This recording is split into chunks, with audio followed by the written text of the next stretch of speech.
Hello, everyone, and welcome to another Throwback Thursday. Today, we are celebrating the 25th anniversary of Dark Age Feudal Lords. Is it really the 25th? This year makes it 25 years ago that this game was first released by, it's three letters, FPG. And I want to, before we dive in, we'll take some questions and check in. We had the electric go out. So our whole system was messed up. That's why we started the stream. Everything's all weird right now. Yeah. But when we do these throwbacks, I'll often go find digital versions of the rule books. I'll look on YouTube to see if there's any like good how to plays, and some of them there aren't. And we've hit some obscure games. This may be the most obscure yet. Jonathan, who does most of the work to find the images for the pops to happen, he couldn't even find a fair number of the cards because there's just not a digital version of that card on the internet. I took pictures of some of them that we opened here in these starters, but this is what really gave this game away for me. I just want to read this real quick. It's the intro page, right? Yeah, give it to us. You get these little tiny rule books. This is ramblings from Luke Peterschmidt, who I would guess is the owner or designer of this company. I don't know. And it opens with this. Glad to see you stopped oohing and eyeing over your beautiful Dark Age cards and finally got down to reading the rules. In the following pages, you will find the deceptively simple rules for Dark Age Feudal Lords. Okay. This is a fast-paced, combat-oriented game where even the winner ends up in worse shape than when he started. Which was, and you keep going, but this is, let me find the line that got me. We hope you enjoy playing Dark Age Feudal Lords as much as I've enjoyed eating this burger. And let me tell you, this is one fine burger. And that is laced throughout the entire the game. And this is the strangest thing we've seen on camera, right? Maybe. And like when I say Dark Age Feudal Lords, what I didn't picture is what I got. Which it reminds me of like Mad Max a little bit. I don't know if you've seen that or not. Yeah, definitely. But and that said, if you're watching, it's not the most gruesome or the most sexual I've seen, but it's definitely got that like dark future edginess to it. Edge. So if any of that stuff makes you uncomfortable, before we start diving in and popping cards up, that's just a fair warning. It's like when we played Spoils. It's like there's just some things that are like might make some people a little uncomfortable. Yeah. But yeah, this is from '96, when in the golden age of new CCGs.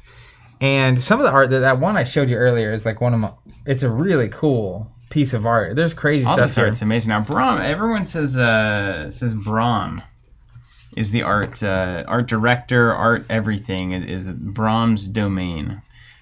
So this is a thing that I wasn't even familiar with, but it's kind of it's an underground, maybe not that underground, following of this guy.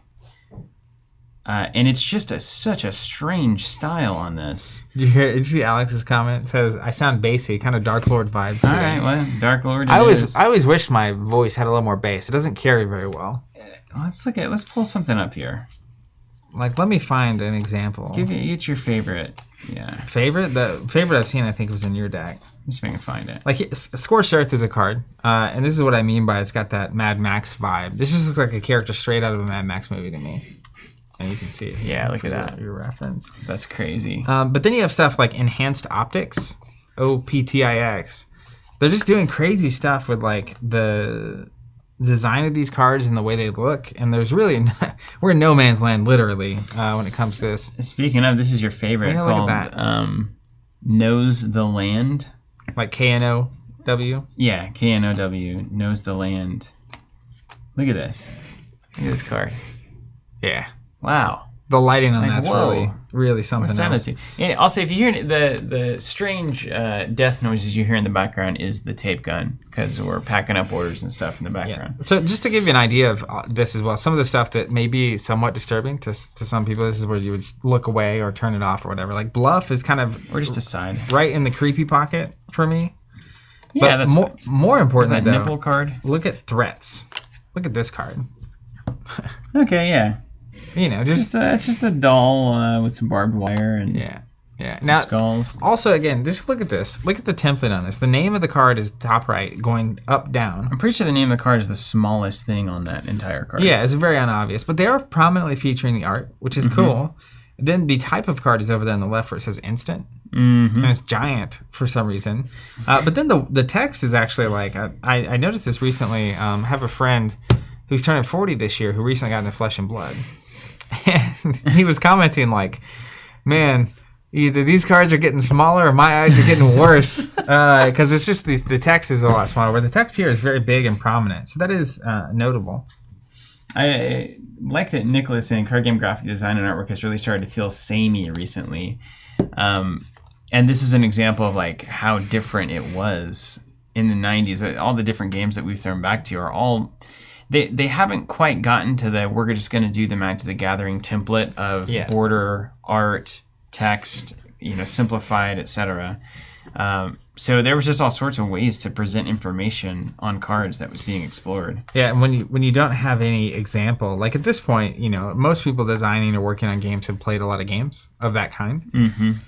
So when you've seen a bunch of the way card games design templating to look, and you like certain things, obviously there's a process there. But it definitely, that's what I mean by when we talk about the moxie of the 90s games. It's like there weren't rules, right? And it's still the innovation period. Yeah, but now it's like, and occasionally games come along that break this. I think Ashes did this exactly. They did do it, didn't they? Yeah, which is in 2015 when it came out, LCGs and card games had a very specific style of templating, and Ashes just blew it right out of the water. Just out. You want to play it? Yeah. How does this thing work? I'm looking through my... Do you actually know? Yeah, as much as I ever... I see these beautiful dice. We know there's some sort of continuing committee, but it's, as expected, a bit difficult to find / understand what's going on there. We know that there's some people that have this as their like top 3, top 5 collectible card games of all time. Yep.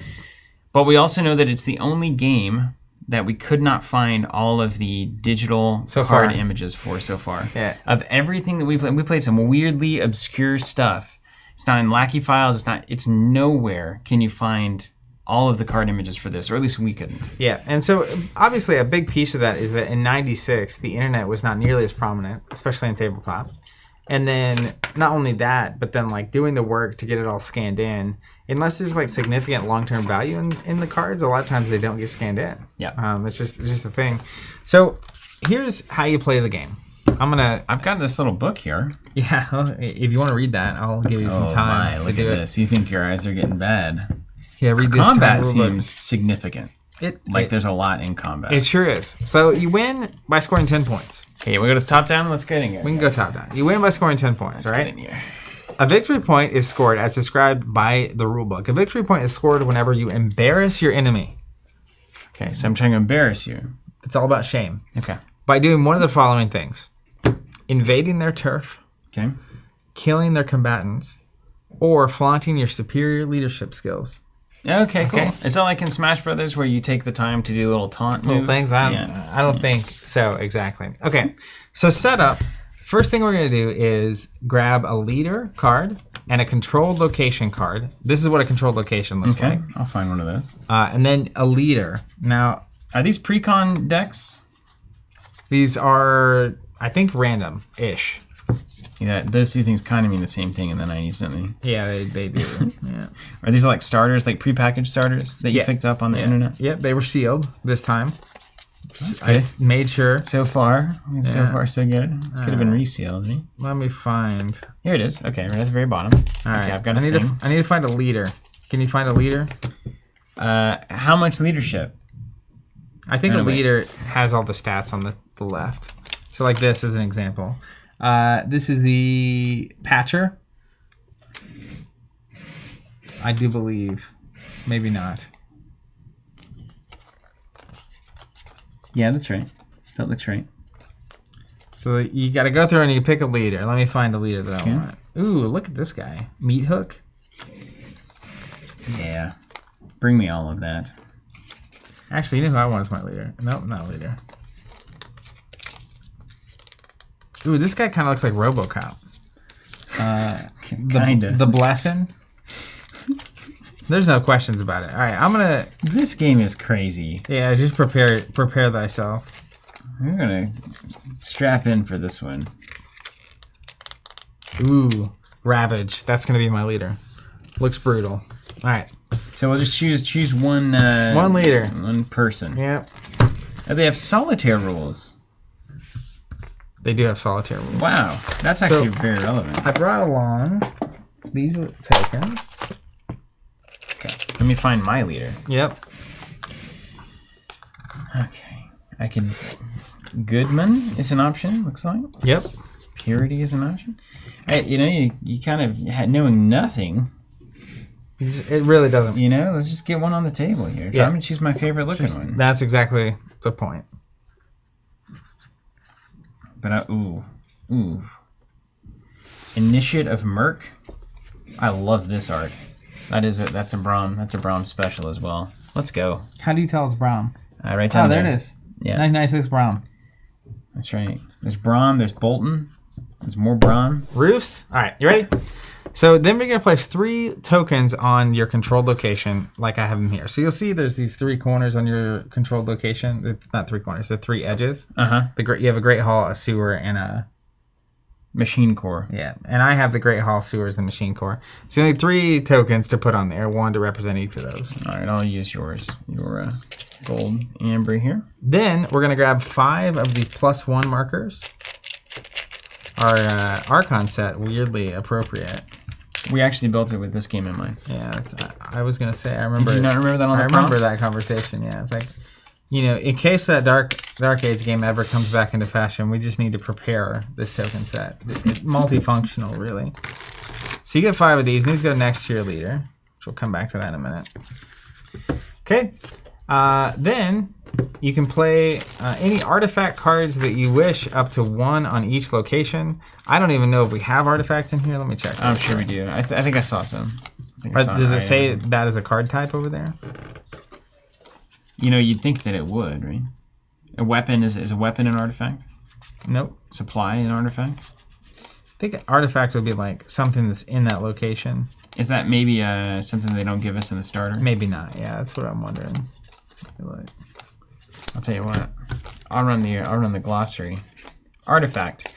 A special supply card that must be played before the game starts. They never go into your stockpile. They usually increase the number of victory points needed to win. So it's a start of game. You get some kind of a boon like they normally have. Yeah. So look on supply. Yeah, I'm looking for my supplies. So this strikes me as like one of those you can have a certain kind of build if you want to start the game with an artifact, and it'll give like all of your, shirtless. Supplies definitely go in the deck. So I wonder how you would know that it was a starting. I guess it would say artifact. It'll tell us it's an artifact, I imagine. I don't think I have any. Or it might be like a leader where like you can just choose any supply to start with as an artifact, but they don't tell you. Yeah, it's fine. They don't tell you. Well, I know supplies can go in your deck, and if that's saying artifacts don't ever go in your deck, then I would be shocked if it did. Okay, then shuffle your deck, which is called your stockpile. Yeah, shuffle. Then we're going to roll. So we each have a red and a blue die. The blue die is called your supply. The red die is your leadership. Okay. These are going to be your resources round around. So we're both going to roll our red and blue dice and put those next to your leader. What's an FPG? Is that 1 or 6? That's 1. That's a 1. Yeah, that's there. That's what I want, right? It's not. This is not golf. Obviously, he's not a golf. All right, then we're going to draw 10 cards. Now, this is a really interesting mulligan roll. You ready for this? Obviously, you don't know how to play the game yet, but we'll get there. Draw 10. I'm not going to mulligan anything. You know what? Before we even start, this already feels like the kind of thing where you stumbled into some sort of bizarre like side room at Gen Con, and somebody has these cards, and they're like, "Hey, do you want to play something that is strange?"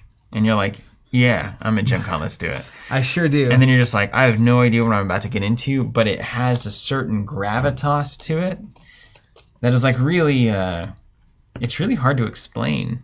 There's something special about just how in the weird it is. It's got a weight, and not in a bad way. No, not in a bad way at all. Huh. Okay, so here I'm going to break down. So you draw 10, and then you don't get a mulligan, actually. What you do is you discard 2 of the cards of your choice. Okay, I can discard 2 cards. So they're cards. giving you a little extra, right? Yeah, et cetera, et cetera. So I'm going to explain the phases of the game do you really quick? Yeah, sorry. Too busy reading. Okay. Let me know when you're done. Yeah, you're good. You're good. All right. Brent, hey kids, want to see something weird? Okay. So phase 1 is the stockpile phase. Okay. During the stockpile phase, you can discard up to 2 cards. Cool. Then you draw that many cards plus 1. Constant. So during the stockpile, you If discard 0, you draw 1. If you discard 2, you draw 3. Okay. So you always net 1 card. Yeah.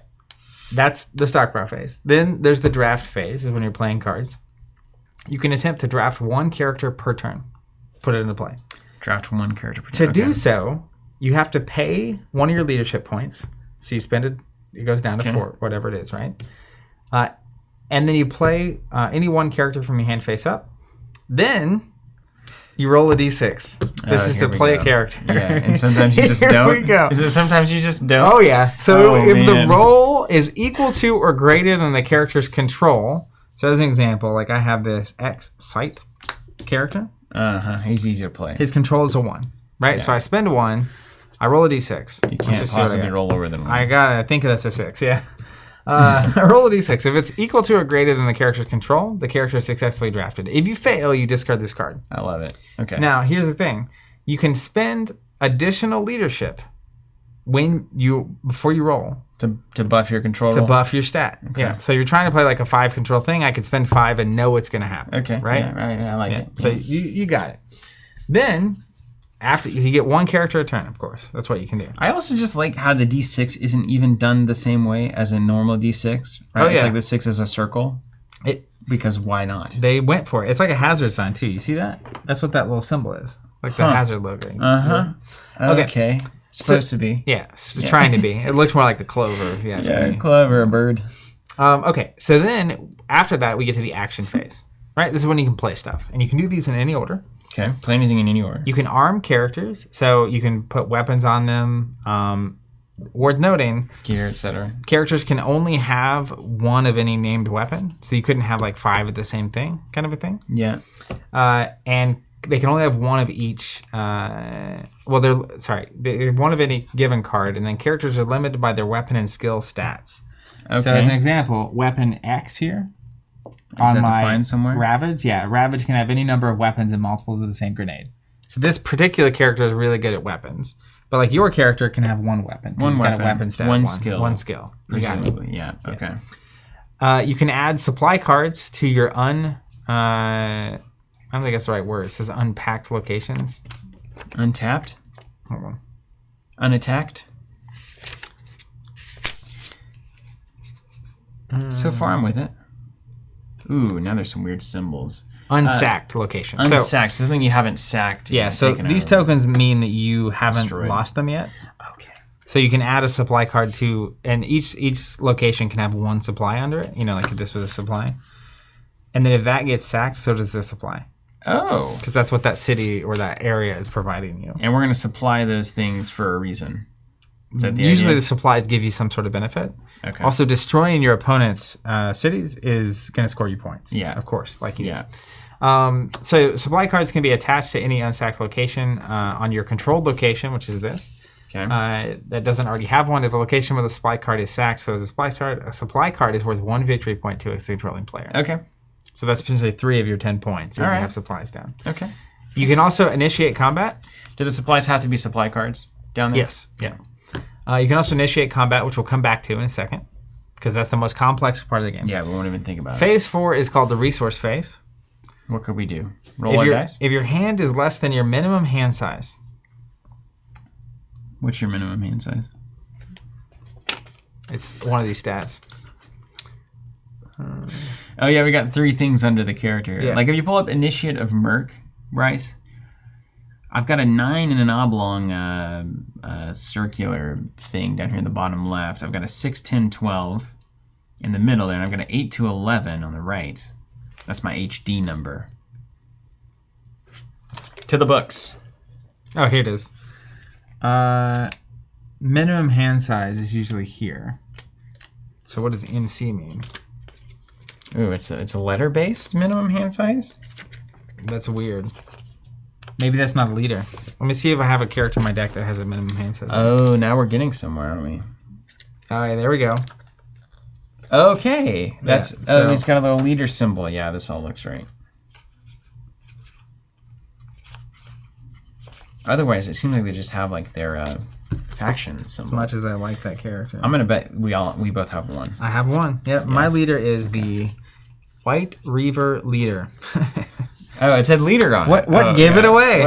Okay, so we're just failing currently. You know what?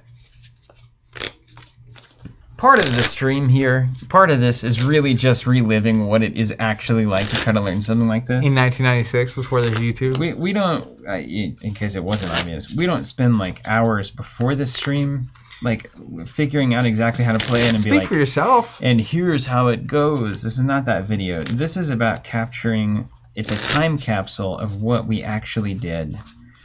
Yeah, so my typical process is to spend about 30 minutes going through the rulebook to create a summary, even though I don't fully comprehend how it actually functions, so that we can get to the game and start playing it, and then ask questions after that. Just go for it. Okay, so during the resource phase, if your hand is less than your minimum hand size, you draw until you have a hand equal to that. Minimum is 3 for me. Mine's 3. Yeah. for So you. if I was at 0 cards, I would draw 3 at the end of the turn. Okay. You can choose to keep your resource dice where they are, or re-roll both. Okay. So you spin them down to 1. Yeah. Right? Reroll. Or 0, and then you re-roll. You may always change 2 supply for 1 leadership. At any point in the game. At any point At in any the game. point you need money, Yep, like during a the turn. Settlers of Catan situation. Yeah, you can spend 2 blues to give yourself an extra red. You know, this game was heavily inspired by Settlers of Catan, if you didn't know. No. No way. Get out of town. All right. So let's talk about combat. Let's talk about what are we trying to do again? We're trying to get to 10 victory points. Yep. The primary means of doing that are putting supplies under your things, Yep. attacking your opponent's locations and sacking them to embarrass them, There's also victory cards. and then playing victory cards. So like I have this nice try, French fry, victory. Oh, yeah? Yeah. And it says A or D, which is attack or defend, I believe. Uh-huh. There's a little guide back here. Yeah, it's attacker or defender. So I can play this on either side of the fence. Collect 3 victory points if your opponent's victory card was a bluff. Oh, so do we... Okay, so we have to put our victory card somewhere. Well, so follow me on this one. Okay, hit me. First, I want to show you how the table's set up. Okay.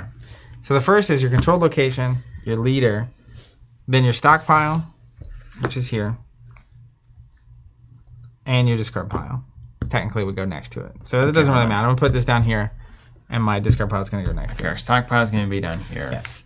And we've got our tokens. After here. after that last game we played, Yeah, it mattered. I was like, yo, It really mattered. it matters. Okay, don't look at my screen because you'll get nervous. Okay.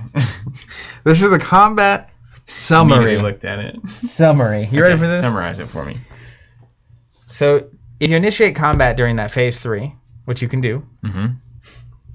The goal being to embarrass your by That's right. Yeah, or killing crush other your lands or combatants whatever. Yeah. Okay, so there is a sending into combat phase. Okay. Nestled into combat, okay? Okay. Yeah, you have to send. Sorry, here's how this send works. it. To add a character to the combat pool, you must pay leadership equal to the character's control value. So, like this Excite that I have, control value of 1. To send him to a fight, Okay. I'm going to have to pay leadership of 1. Easy. Right? Minus... I lost my spot. Minus your leader's attack or defend send stat. So my attack stat is 2 as a leader. So technically, it's if I'm attacking you, it's 1 minus 2 to a minimum of 1. Yeah. So okay, 1 is the. You always got to pay 1 to send something in. Well, yeah. So sometimes. Sometimes more. So then defending is a different stat. So to send someone to block something you're doing, it's their control stat minus my defense stat, right? Okay. Hip so far. So if you have a big defense stat, you can send big defenders easier. Easier for Same with more attack. cost efficient. Yeah. Now, alternatively, you can send a lone combatant, so 1 character, to either attack or defend. And if you do this, you actually roll a d6. You choose your character, right? Roll the d6. And then you can send them into the fight for their control minus whatever you rolled to a minimum of 0. So literally, you can send 1 person for free. Like a 1, this guy can always block for free. Mm-hmm. Because he only costs 1 control. The worst I can roll is a 1, and it can actually go down to 0. Right? So blocking is a little easier than attacking, especially if you're by yourself. Okay. All right. So then, let's say you send all these characters, and we're doing this And thing. we're fighting, etc. All right. Then we enter what's called pre-combat. Okay. Here we send it. We got to send it, and now we got a pre-combat. So here's how this works out. Attacking player announces the attack. Okay. Easy. Attacking player creates and pays for his attack pool from characters in his active arena. Creates and pays for his attack. So you choose. You basically, this is all happening, right? This is what I was explaining earlier is part of the pre-combat. So like if I had 3 characters, I'm the attacker. I choose the 3 characters, right? I determine how much that's going to cost me. I pay it. The attacking player may play a victory card if desired and available. Face down, I assume. We'll get. I don't know, but we'll see. Attacking player declares the enemy location he is attempting to sack. So declare attackers, play a victory card if I want, choose what I'm attacking. Okay, got it. The defending player may react with instants or other applicable cards. Okay. The defending player then creates and pays for his defense pool from the characters in his active arena. Right on. The defending player may play a victory card if desired and available. Okay. End of pre-combat. Okay. Not that crazy so far. Now right? we're about to get into Break it down. All right. to actual combat. Then we have the distance fire round, the DF. Okay. What it's called. It's what the kids call it. Okay. So and it's logical because if you look at this, of course it is. If we look at X site, his what did I call it? DF distance fire is this first one. It's the 11. Okay. We're gonna move left to right across that stat line. Let me get of a the character. I'll yeah. follow along. So let's pull up X site. X dot site. Well, and then All you right, guys can. he's got that. Maybe we can follow along. Let's see here. what pops. X site. Aren't we excited? Yes, there there he is. Okay, see the letter 11 X. along the bottom. Okay. Yeah, the bottom oblong circular. Yeah. So piece we're starting there. like all right. long The john. attacking player targets members of the defense pool that his combatants with DF are going to shoot at. Okay, so you can shoot anybody from a distance. That's blocking, essentially. right? The attacking player rolls DF hit dice for each member of the attacking pool. So if I have 3 attackers that can shoot, I'm going to end up rolling 3 dice. The defending player targets members of the attack pool his combatants can shoot with the DF. Defending player rolls DF hit dice for each member of the defense pool. Yeah. Hits become wounds. Any combatant whose wounds are greater than or equal to their life is put in the owner's discard pile. Okay. But what's the 11? How is that determines whether we hit or not, I assume. I have no idea. But there's an 11 there. Because, this guy's crazy. Yeah. Pull up Goodman. Look at Goodman. That's a 6, 10, 12. So is that a combination of 2 dice have to add up to that number? Oh, fascinating. All right. I'm going to go to the so that's the summary of that phase. Yeah. Now I'm going to read the distance fire round Okay. thing. Let's give us the full thing here. Attacking player targets members of the defense pool that his combatants with DF are going to shoot at. Each member of the attack pool with the DF ability must have a nominated target in the defense pool. Multiple attackers can target the same defender if desired. Okay. Attacking player rolls DF hit dice for each member of the attacking pool. So let's say I have this one. Right? Roll my die. Or do you maybe roll 2 for each shot? Oh, hold on. Attacking player rolls 2d6 for each member of the attacking pool with the DF ability. So yeah, he'd have to roll 2. So everybody fires their guns. A hit is made for each number in the firing combatant's DF string that is equaled or exceeded. Right. So if you roll an 11 or a 12 on those 2 dice, you hit. Is that fair? Each time a combatant is hit, place 1 counter on its card. So 1 wound for each hit. Okay. The defending player targets members of the attack pool that his combatants with DF are going to shoot at. Each member of the defense pool with DF ability must have a nominated target in the attack pool. Multiple attacks and target the same thing. Defending player rolls DF hit dice for each member of the attack pool. The defending player rolls 2d6 for each member of the defense pool with the DF ability. A hit is made for each number in the firing combatant's DF string that is equaled or exceeded. Each time a combatant is hit, place 1 counter on its card. So that guy you have with 3. So everything's happening. This is all happening kind of essentially simultaneously. Where basically you're rolling all of your dice, putting markers on. I'm rolling all my dice, putting markers on. I'm guessing they turn into wounds at the end of the thing. Yeah. My question is, do you have that guy that had 3, the Goodman? Yeah. Yeah. So if the 2 dice come up as either 6, 10, or 12, that's a hit. Oh, it's specific. I think that's what that says. So like this 8-10 is an 8 or a 10. Or it's 8 through 10, but 6 through 10 through 12 doesn't make any sense. That doesn't make any sense. So maybe it's... Literally those numbers? Yeah.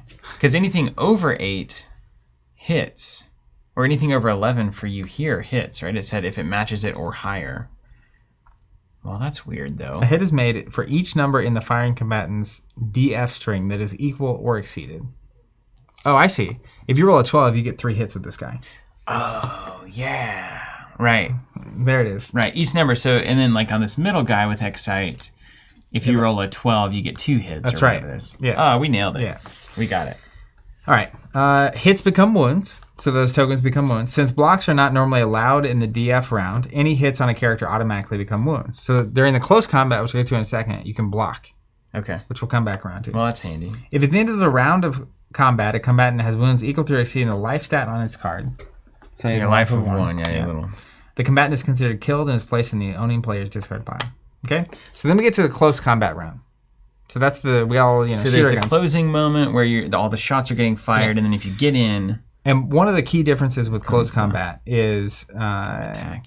Is that it basically, the shooting happens once, and the close combat happens over and over until it's over. It's the meat grinder. Yeah. Yeah. This is like Warhammer Conquest. Yeah. And so on the stat card, like really Excite, this first, the 8-10 is his close combat hit stat, and then the 10 is close combat block stat, which we'll get to in a second. Yep. So it's different. During close combat, combatants are paired up with extra combatants supporting established matchups from the side. Attacking player matches up one combatant from the attack pool with one of the defense pool. So the attacker decides the combat pair. The first one. Oh, nice. The attacking player picks one combatant from the attack pool and matches it up. Then the defender matches up a combatant from the defense pool that isn't already matched. I like that a lot, actually. I like that a lot. And then anyone that's left over gets to support. So if I have 3 and you have 1, it's 1-on-1, and then I get 2 supporting characters. Okay. Yeah, this makes sense. So once you're left over, you get the supports. Yeah. This process alternates from attacker to defender until only one player is combatants that are not matched. Remaining combatants are played in a support of any of the existing matchups. The player that has extra combatants can place them next to any of the existing matches. These supporting combatants may be spread out among different matches. Attacking combatants roll for hits. The attacking player rolls 2d6 for each member of the attack pool. Hits for each member of the combat pool are rolled separately. A hit is made for each number in the combatant's CC hit string that is equal or exceeded by the 2d6 roll. Each time a combatant is hit, place 1 counter on its card. Supporting combatants may never do more than 1 hit in a round of CC, regardless of how many numbers appear in their CC hit string. Okay. So if they're in the support, no matter if they have 8 numbers listed in a single box, they can only ever do 1. But they do roll for hits. Mm-hmm. Okay. If equipped with armor, defending combatants who have been hit roll for armor blocks. Of course you do. Armor may allow a combatant to block hits received in this round. Follow the instructions on the armor card. For each block, remove 1 hit counter received during this CC round. This is prior to, in addition to, any normal blocks the combatant may receive. Sure. Defending combatants who have been hit, roll normal blocks. The defending player rolls 2d6 for each member of the defense pool that received hits this round. Blocks for each member of the combat pool are rolled separately. A block is made for each number in the combatant's CC block string that is equal or exceeded by 2d6. So that's this one over here. Okay. So if you do 3 to me, I roll, and if I roll a 10 or better, I can block 1 of those. That feels good. Okay, so the first box here is your range hits. Yep. The second is your melee hits, and the third is your melee block. Yep. Because there is no such thing as a range block. For each block, remove 1 hit counter received during this close combat round. Right. If no hits were made, a combatant does not roll blocks. Defending combatant roll for hits. So then the defender rolls, and you're off to the races. But then... So what I like what they're doing, though. So throughout the entire thing, you're adding and subtracting counters, and then I think at the very end, they turn into wounds. Right. Is that what we're assuming? Yeah. Well, you're the man with the book, I guess. So then, literally... so I roll my dice to attack, you block, then you roll your dice to attack and block, and we do that for all the character pairings, right? All the characters.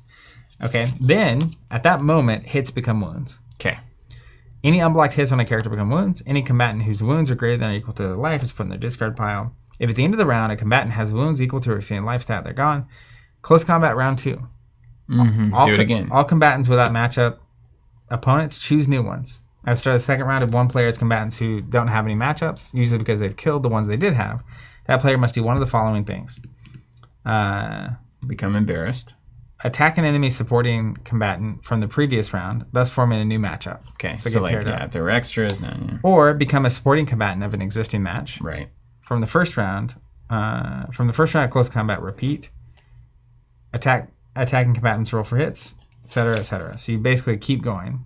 Yeah, so like clear some stuff out, and then new stuff gets paired up as needed, and then we keep grinding. Yep. Then end of combat. After combat ends, whether by the end of the second close combat round or by the killing of all combatants on one side, both players calculate the number of victory points that they have earned through the combat.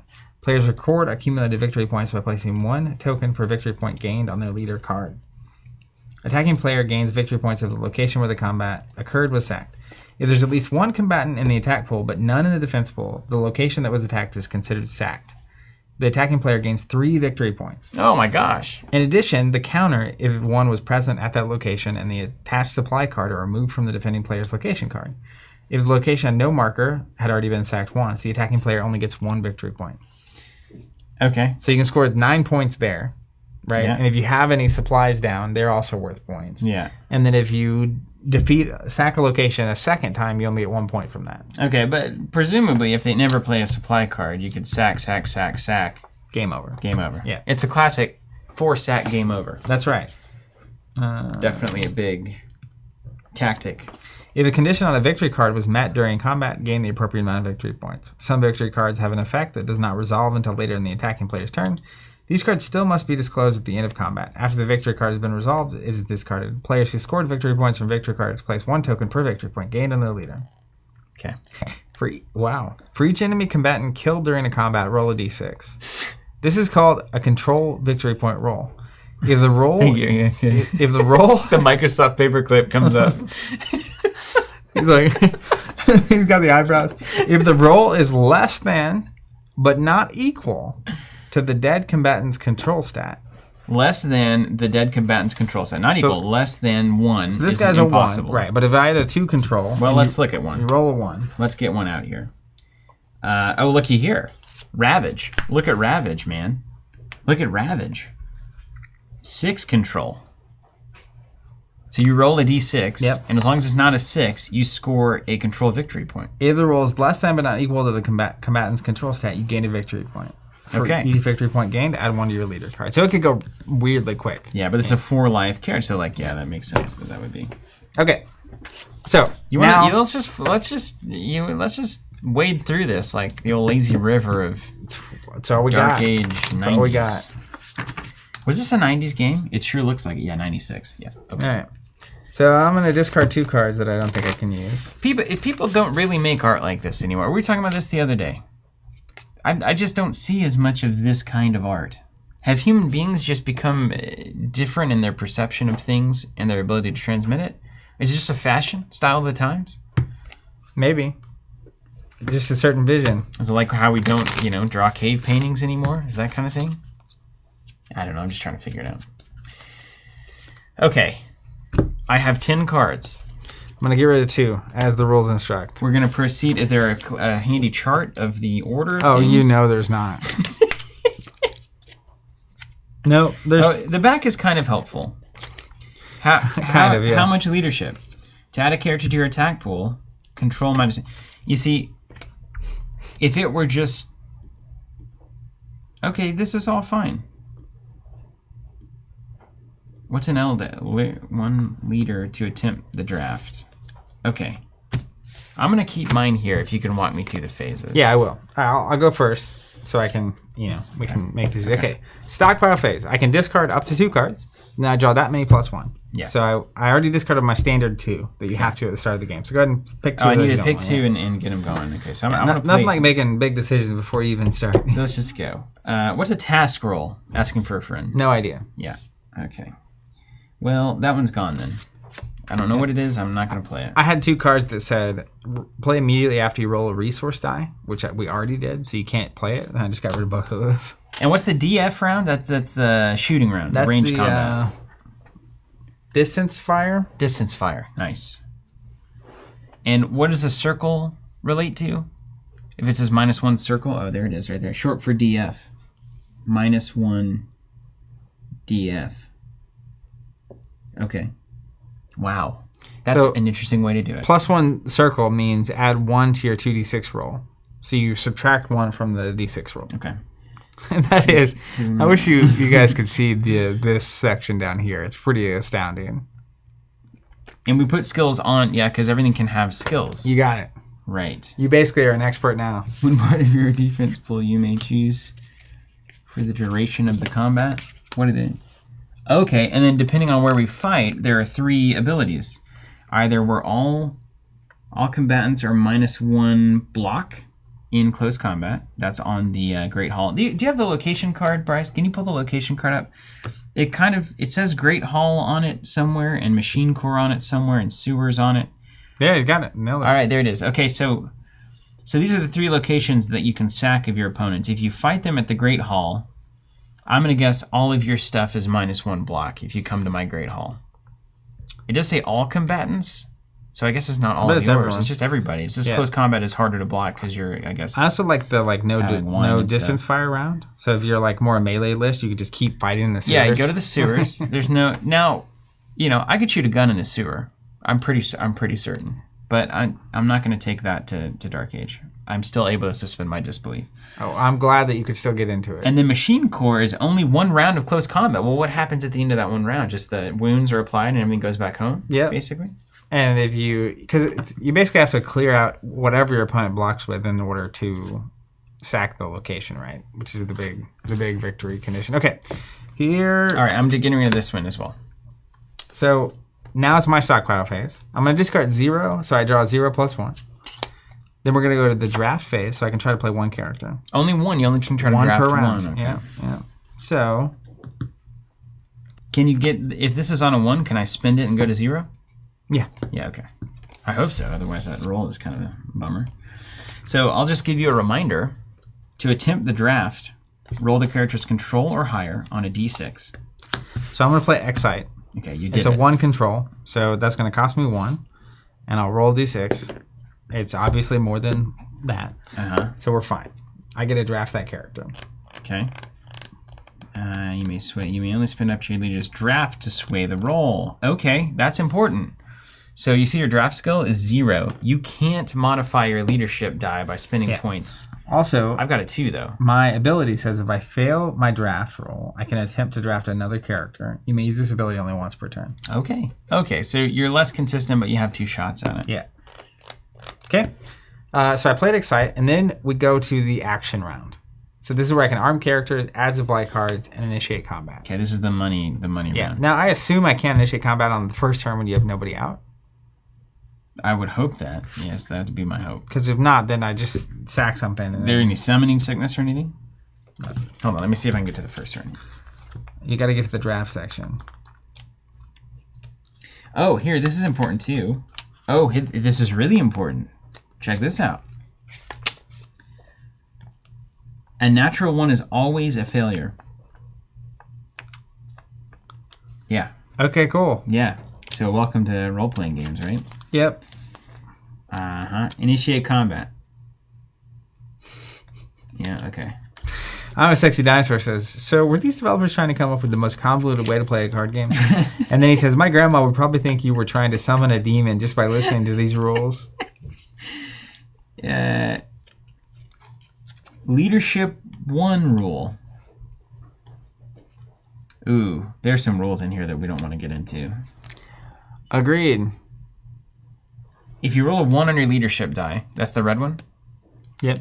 you must immediately draw a card from the stockpile. I guess it's rewarding you for being For bad. failing. I like that. Okay. Get yourself a I card. did that at the beginning. Got one. See, there's all sorts of goods in here. Skill and weapon cards can only be played on characters and cannot be removed after having been placed. Okay. We don't see anything about the start of the game rule, do we? I'm just going to not do it because it can't be right. How about we both go 1 round of no combat? I'm into it. Yeah. So now I can...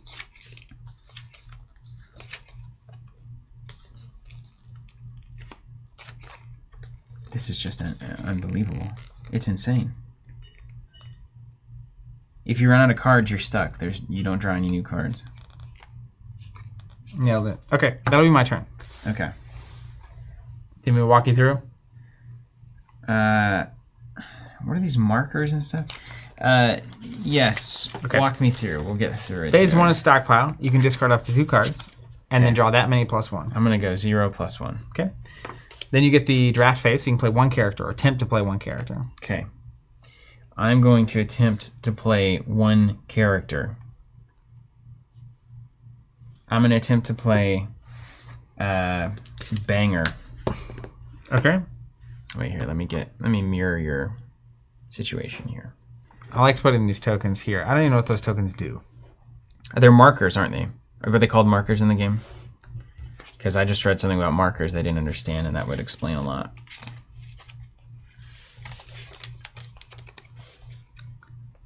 Yep, +1 markers. Okay, so here's what you can do with markers, Zach. These are basically ways to smooth out the dice. +1 markers may be used at any time to add 1 to a draft roll after it's been made. Okay, nice. You can also add 1 to your current supply or add 1 to your current leader. You may use 1 marker per turn. If you don't spend 1, you can spend 1 on your opponent's turn. If you do spend 1 on your turn, you must wait until your next turn to spend 1. Okay. So we get 1 back and forth where 1 marker can be spent. Okay, so now we have a leadership of 1. We have 5 supply points. That's a blue die supply? Yep. And then this gets spent. Is that right? Pay 1 to try to draft this guy. Yep. It cost me 1 leadership point. Yep. He's got a control of 4. And I'm going to roll the die. Yeah, so you need a 3 or better on your die. Because I can put a marker on it. Is that what you're saying? No, so you spent 1. Yeah. Right. So then what's the equation here? No, you roll. You need a 4 or better. Yeah.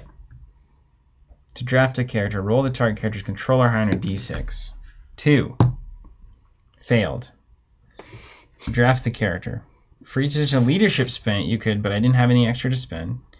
And then I could add 1 marker to this to make it a 3, but that still wouldn't work, so he's gone. It's a good try. Good try. Good try. Okay. And then do we re-roll the dice, or is that... When does that happen? That's the end of the round. Okay. So then you could technically put skills and weapons on your characters. Oh, I should probably... Well, I don't have any yet. But you don't have any characters. I had 2/4 controls. You can't combat. Then you get to the resource phase. So if your hand size is less than your minimum, you can drop to your minimum hand size. And then you can choose to either leave your dice where they're at or re-roll them. Oh, also... I re-roll this. Hold on, back up. You might want to change your mind. Go. Can you spend these to bump this? You can spend 2 of these to get an extra 1 of this. So you could have spent like 4 of this to get +2 leadership. For real? And spent all 3 of those to try to summon your guy. I thought you could only spend more leadership points. So at any point in the turn, you can spend 2 of these to turn it into a leadership. Oh. Yeah, so if you go back to 1, probably what you do with this is spend 4 of those. Yeah, and let me see if there's any clever supplies I'd want to play, just to have stuff available. Yeah, and you not having a character on this turn would be awful. I would actually spend 2 to go to 2. Yeah, now it's also worth saying, if you reroll either of these dice at the end of your turn, you have to reroll both. Okay. So if you spend these and you're planning on rerolling this back in, you may as well spend that. You may as well spend that. But there's a 3 supply thing I want to play. You're right. You got it. So I would try to min-max myself to victory. Yeah, so then you can try to play your character. So then I pay 2, so I get +1. So I now need to hit a 3. A 3. And technically a 2 if you end up using 1 of those. So there's only a 1 fails and a 1 always fails. Oh yeah, there you go. And then you roll the 2. Then you give it a +1. Now I hit the 4. And you get your character. And I get my character. Okay. Now this is pod racing. That's what I call pod racing. Okay. And then we have supplies. And I'm going to play a weapon on... I'm going to play a weapon called Cutter Arm. Ooh, look at that thing. It's gross. On Banger. It's 2 supplies, so I imagine that cost me 2. Mm-hmm. You got it. And then when I score a hit in close combat, your opponent, or basically your armor is discarded on a task roll of 3+. All of this character states ignore blocks from armor. So the Cutter Arm just goes right through armor, basically. And he's an 8, 10, 12 in close combat, even though he's got 2 guns in the art. So he's also very good actually with guns at a 9. So here we go. Got the cutter arm there. Okay. Well. Okay. What are we talking about, Jeremiah? Do you need help here? This is great. Yeah, Jeremiah, if you have any questions, let us know. Okay, so supply is done. Now we go to the final thing where we can re-roll the dice. Can we re-roll yet? Trying to be Vortex. All right, now roll to breathe. I'm going to roll these. Yeah, go ahead. Are you going to roll yours? I left them. I like those stats. Nice. That's just... Hey, you know what I'm going to do? Draw a card. Per the rules. Oh, because you rolled a 1. That's right. Per the rules. If your leader's Section 18.2, subsection awful, 3-A, -B, sub-paragraph E. All right, come and get it, man. All right. Fight on. Over to you. Your turn. I'm confident Stockpile I know phase. what's going on. Let's get rid of some of these cards. Because I realize what they do now. So in the early parts of the game, we're basically trying to play characters with our leader. And we're manipulating our dice using our supply and our markers to get things on the board. And then we're going to start engaging in combat to gain victory points. Ooh, that card's awesome looking. When would I put supplies under here for victory points? What is that? During the supply phase. Action phase. It's one of the things you can do. Okay. But remember, if I destroy that, you lose it. You never destroy it. So, like, I had a supply, and it was like, I don't really want this yet, because then that's what you'll attack. Yeah. I put the cutter arm there instead of putting it under the... Okay, so I stockpiled, drew my cards. Now I'm going to try a draft. That's a cool-looking character. Who's my toughest person? What is a witness? You have any idea? Like a named witness? Is there a witness? Do you see a witness in your hand or anything?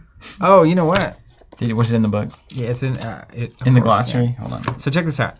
This icon table, WT for witness. Oh, perfect. So if you look at a character and named is an icon.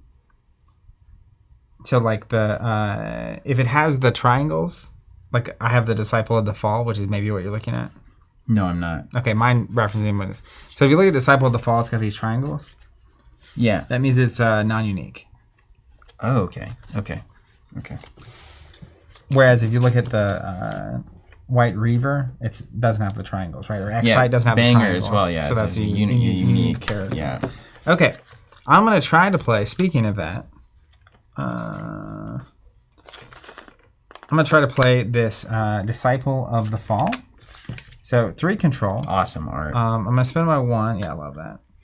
I mean, my gosh, this takes me back to a world I never even really knew. And then I will go ahead and spend an extra to boost my roll. Yeah. So I got it. So I get that character. Successfully played a card. That's right. We get it. Whew. Then I can arm my characters and play skills and supplies and stuff. I do have. Let me see if that skill. You really feel like the first player might have a bit of an advantage, don't you? You're always one character ahead? Yeah. I mean, until you aren't.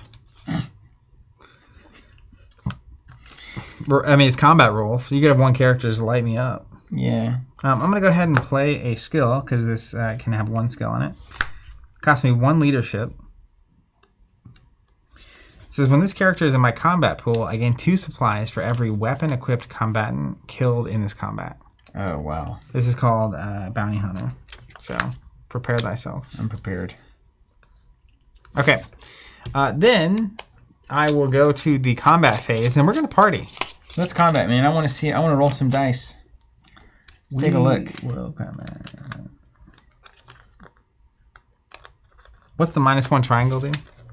The triangle is... wait, is it a triangle? I've not seen a triangle. Is it a diamond instead? Yeah, diamond is what I meant. Yeah, it's like a triangle with another triangle on the like other side. 2 triangles connected? That's blocking in close combat. Duh. No, you didn't know that from the diamond. You know what? That makes sense. That shape now it... it's like a stop sign. He says, it's all uphill from here, gentlemen. You love it. Okay. But you can... So this does take Are you me attacking back. a location or do you attack my character? I attack a location. Always. Always, yeah. You're trying to sack a place. That's right. The quad sack. We already looked at the quad sack earlier. You're better at the old long range than me. So I'm going to attack your sewers with these 2 characters Okay, so let's actually let's go get back to this. wrecked. Part of a combat pool with at least. So I announce my attack. Oh, I can't actually do this. Back up. Okay, what happened? So because you have to pay leadership. Yes. Yes. That's kind of a balancer. So attacking player announces the attack. Attacking player creates and pays his attack pool from his characters in his play area. You could spend 2 supply to make 2 leader to 1 leader man. But the cost of sending someone is related to their control stat. That's a balance. That's the balance. So let me go back to this. Okay, hey. To add a character, the character's control minus your leader's attack to send them. Yeah, so my attack is 2. So control is 3. 3 minus 2 is 1, and 1 here as well. So I will go ahead and do that. Yeah, come on in. Turn 2 of these into 1 of these. And then I'll spend these 2 to send both of these into combat into your sewers. Okay, so then I think this can work. So I'm going to spend 4 supply to go to 3 leadership. You got it. And then my defense is 1. My control is 4. 4 minus 1 is 3. Spend 3 leadership. Boom. Boom, we're in combat, baby. We've made it. So then as the attacker, you choose... Now, interestingly, you won't get those dice back. No, until the end of your next turn. turn. I'm done on the turn, yeah. I can't play anything. Now, I need higher numbers on these let's dice. watch this. I announce my attack. Attacking player creates and pays. Attacking player may play a victory card if desired is available. And I do think you can play any card face down as a victory card. You can bluff it. Because I had a card that referenced that earlier, but don't worry about it. I will not play any victory cards. Then I declare the location, which I've done. Then you declare... Wait, quick question. Do we know what a control/VP die is? Probably at the end when you're rolling a die. Whether or not they become victory points. Yep. Okay, hold on. I feel like I'm in a game store in 97, and we're trying to just figure this out, and the seats are more comfortable. The guy behind the counter is like, yeah, it's really good if you can figure it out. Good luck. Yeah. The bathrooms are cleaner here. Okay. You can always roll poorly, couldn't you? Always. I've got a 10 block, you got an 8 and 11. Yeah, you're a good blocker. I was actually Dinosaur says, bro, did you just do algebra to get yourself into a combat? Yeah. That's where we're at. Okay, I want to do this. What does the D circle mean? What? Oh, that just means on defense. Okay. Okay. You know what? I'm going to victory point. Yeah, let's do it. Let's just explore the mechanics. Defending player may react with instants or other applicable words. Defending player creates and plays his defense pool from the characters in his active area. You did that. Defending player may play a victory card if desired and available, which it is. Okay, then we're in the sewer, so we're actually going to skip the distance fire round. Yeah, which is a bummer. That's a bummer for me. But it will be a nice, clean combat round. Okay. Attacking player matches up 1 combatant from the attack pool with someone from the defense pool. So I will match these up. Mm-hmm. This is the fight we've been wanting. Yeah, then you get the chance to match, which you don't have anyone left. Then this guy will be acting in support. Supporter. So even though Excite has 2 stats here, he can only ever do 1 wound. Remember that. Right. He will roll off, though, won't he? Yeah. Alternate, we matched up. Remaining combatants are only played in support. We did that. Attacking combatants roll for hits. So I'm going to go ahead and roll. Okay. So if I roll a 6, it's 1 hit. This is the Disciple of the Fall. 10 would be 2. 12 would be... We need you to roll really poorly here. Can you roll poorly? Please?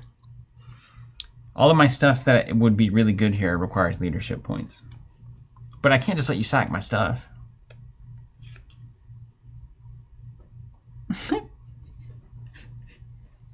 Oh my god. That card I like, Scorched Earth, says, it's an instant. Though it cost me, these cost points. They cost leadership points. Oh no, I can't play any of these. Yeah, none of them. So I can't play any of these. This is just for reference. It says, play before any close combat round. All combatants on both sides are +1 square, short for hits in close combat. +1 hit in close combat. Okay. And diamond, short for blocks in close combat, versus XX in a gray box. That's your block number. Isn't that the gray box? Versus double your block? I don't know.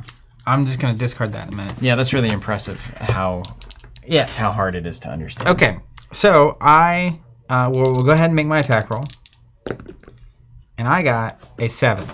That's one hit. That's fine. So, I'm going to put one if marker equipped on. with the armor, the defending combatant is there. All defending combatants who have been hit roll normal blocks. Okay. Now, we're not done yet. Got to roll before you take anything. Block is a 10. Whoa, I need a 10 or higher to block here.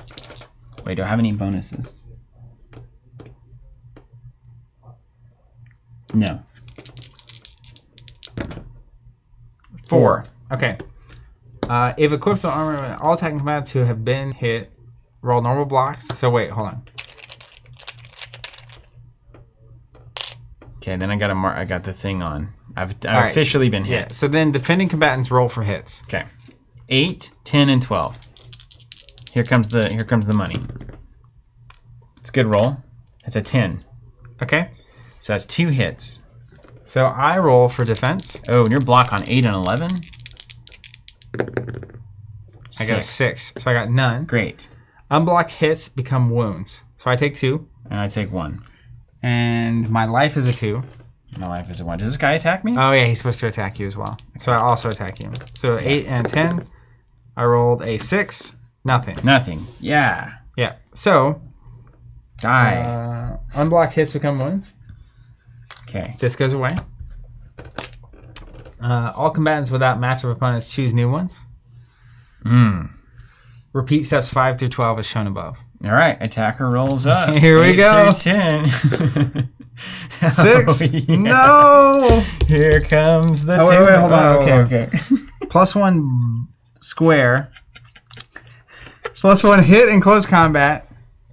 And Diamonds. block in close combat versus enemies. Whatever that means. X combatants. So does that mean your X matches my block, maybe? What is an X here? It's not quite a square. It's more of a rectangle, isn't it? It is.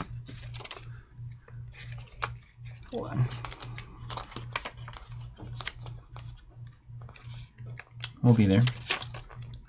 To the book. Now this feels familiar. I don't have anything on that. Wait. Almost there. Joshua says XX is the 2 letters above the block. He is an SV. Yes. 2 letters above the block is SV. But oh, there's one called XX. Oh, it just needs to have XX up there. Yeah. X isn't a variable, it's a literal letter in this Yeah, so there's no XX. So I literally rolled 0. You rolled nothing, and now I'm going to try to get 8 or higher. You can re-roll that for your posterity. 9. You like rolling dice in games? So I take 1. No, you get a block. Oh, You yeah. gotta get a 10 or... You're in control of your fate here.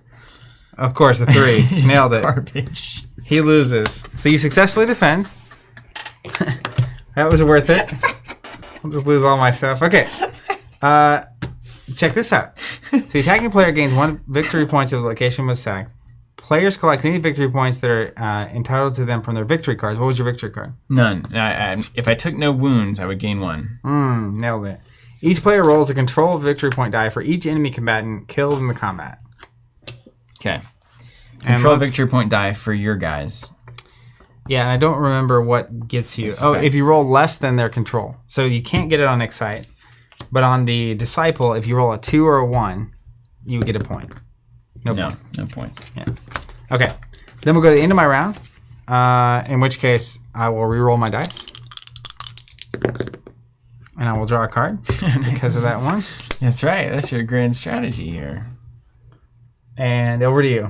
Okay, so I can discard 2 cards.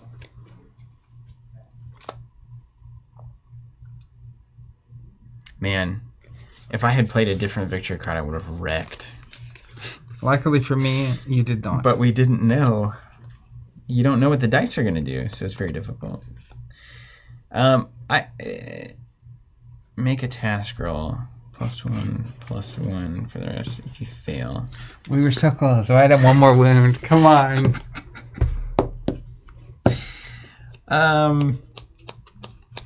Josh says, quoting you, going first is an advantage since you always have more characters. And then I said, until you don't. And he says, that was prophetic. I've been around this Okay, I'll pony discard show before. 1 and draw 2. Oh, you got rid of that card? Yeah, it's great. It just looks so good. Okay, and then I have no resources because I spent them all on your turn. That's right. Get bent. So I will just re-roll my dice. All right, respectable. All right. So let's discard the card. Oh, I get it now. You have no XXs. I'll discard that. It makes more sense now. I have all these SVs. What's an SV mean? Where's your little diagram? That's like page 2 or 3. It's Okay. probably one of those character combinations. So SV is a survivalist. WT is a witness. XX is all outer city. MC is a mercenary. WH is a warhead. WK is a war knight. WR is a white reaver. XX is all over the city if they're different colors. Then we have an armor icon, a fuel tank icon, a luck icon, and a weather effect icon. And we've got Bad Doc, Hoodoo, Scar Gang, Undercity. It's important to lead with these. And so when you're trying to play someone, your roll, do you subtract your attack from it for some reason? Is that right? No, it's only when you're adding to the combat. Isn't that right? Adding or subtracting to a combat pool. Well, let's just give it a try, shall we? We'll try to play Coil. Spending 1. Control of 3. You can convert it to 1 point there and go +1. You got a marker too.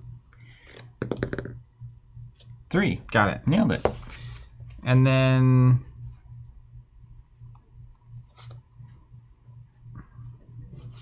let me see. Ready Netty, yeah, the Star Wars TCG did make the random resource roll the same for both players, which is a pretty good way to do it. It is weird to have both players randomly rolling resources because, like, I'm going to convert this to 1. you could just have a Then game that you lose. I'm going to go to combat. No, you're not. Come on. You want another piece of Oh, yeah. banger? I'm in, man. What's -1 triangle? Black to close combat. Okay. Let's go back to the sewers, man. I want them sewers. So I have to spend 1. You keep not wanting to get shot. Control minus my attack, so it spends 1. I'm just trying to maximize my dice. If I can clear the board, that's fine by me. Okay, and then I'm at 4. My defense is 1, so I need to spend 3.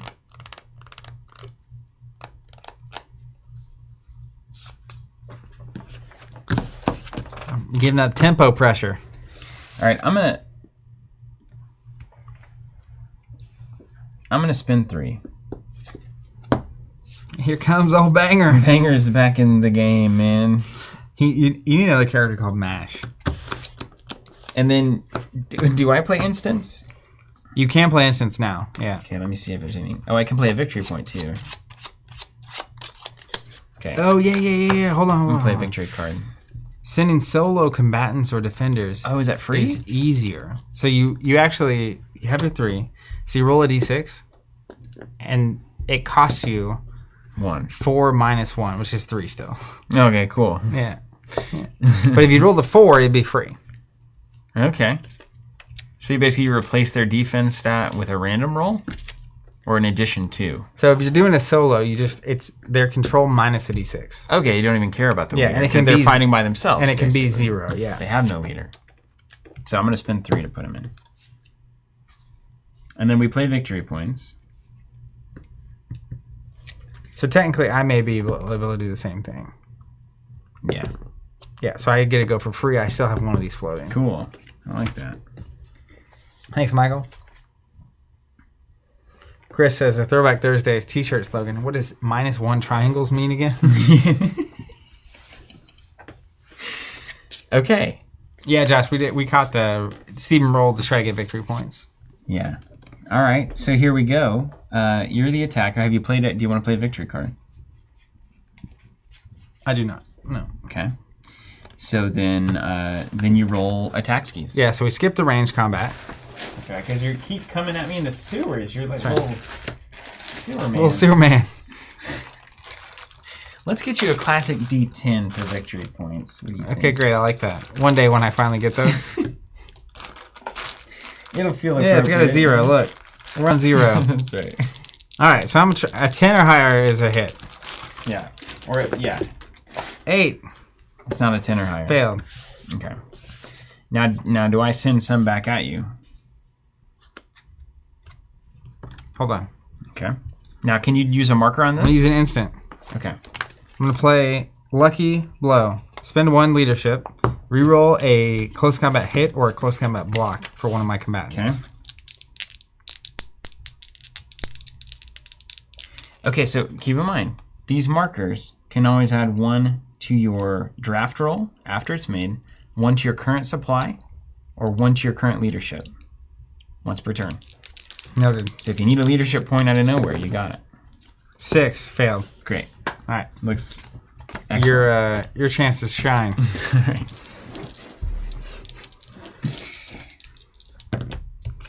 Get this man in prison. 2 hits. All right, let's try to block it. Get this man in prison. 8. I failed. I take 2. Coil out. You have to block both of them, I think.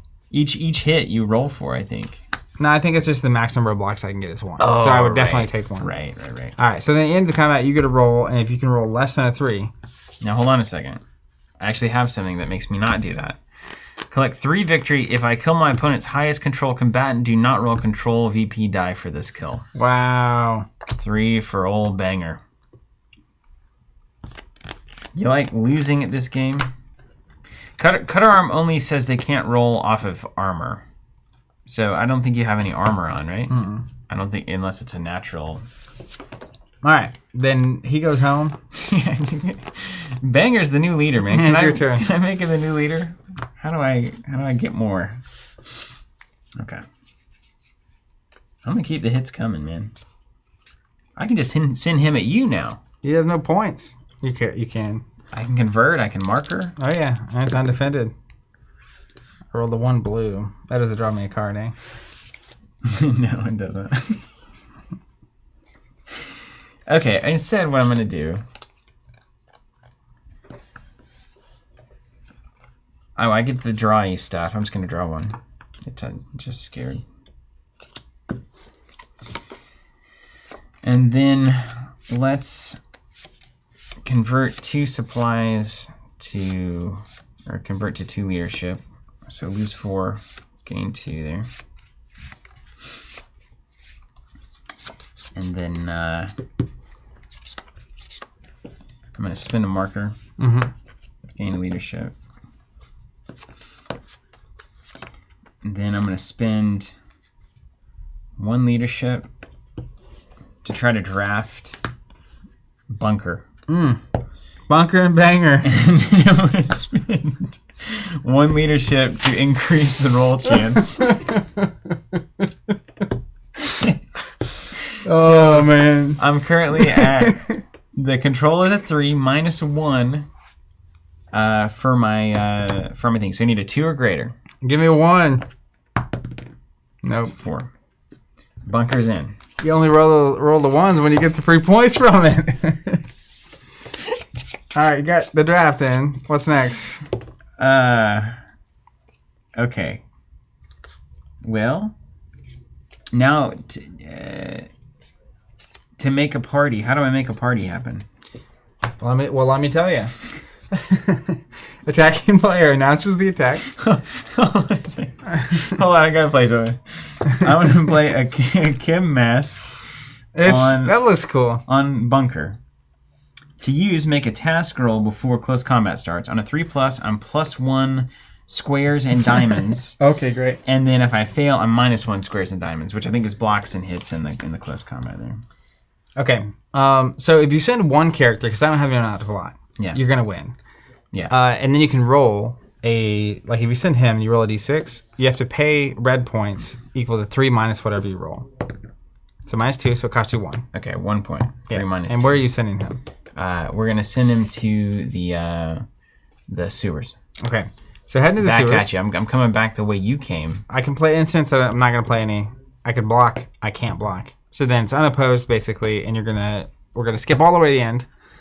And you're gonna blow up the sewers, and you're gonna get 3 points. All right, 3 points. Your sewers are blown up. Yeah. The end of the round. Roll this in. Great. Also, before the stream, I didn't tell you, but I actually, in 97, was the world championship. Good to know. Dark Age Feudal Lords player. I'm gonna discard 2. Good times down I'm at the digging. Marriott. Oh, no, that's cool. Wow. Important to remember when you're learning complex card games. You can't do it if your brain is not properly hydrated. I prefer Nalgene water bottles made in the USA, 100% HTP food grade plastic. Water your brain, water your life. 48 ounces is a good amount to carry with you. You get a light arm workout throughout the day. Stay hydrated. Stay happy. All right, let's get Stay my alive. own banger. Let's try it. Oh wait, hold on. In fact, I can't. It's there's an unique. issue with oh this. no, Yeah. no. I saw a little text box. Okay, what if both players have combatants that are... Wait, no. It's in the thing. I'm sure this is a weird noise.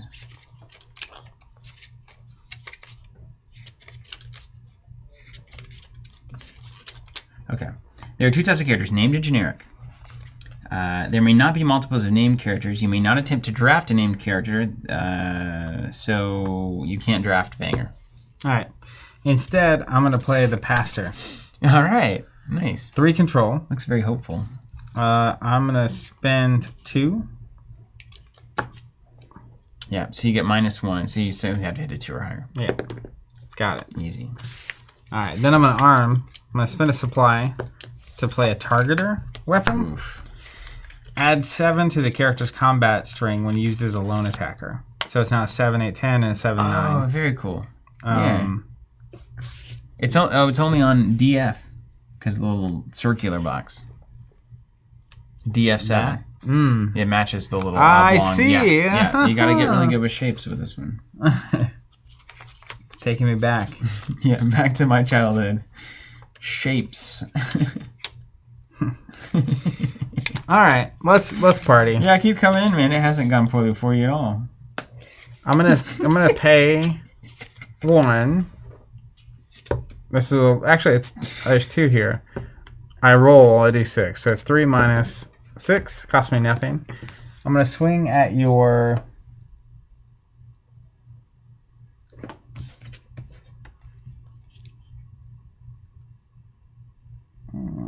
machine core. Machine core. Only 1 round of close combat. A 1 round of close I'm combat. better at range, so I'm hoping to pew you. You know. Yeah. And you're a 2 life. I'm a 2 life here. And then short hits in CC, blocks in CC. Okay. Well, let's get Bunker in the fight. Let's get Bunker in there. Yeah, I forgot. I'm a sex and I sort of mentioned this earlier. So check this out. Dark Age, right? Feudal Lords was announced, and at the same time they announced 2 follow-up sets that never got made. Oh, bummer. But they were actually not even follow-up sets. They're Dark Age, a different title. They're completely independent games that are compatible with each other. So they were launching 3 CCGs, trying to launch 3 At CCGs the same time? in a 12-month period, and never got to number 2. I can't imagine why. Okay, so I'm going to send a lone defender. Yep, which one? Well, actually, I could try to send the boat at you. In fact, I've got a plan here. So if I want to send both of these guys, what's my rolls look like?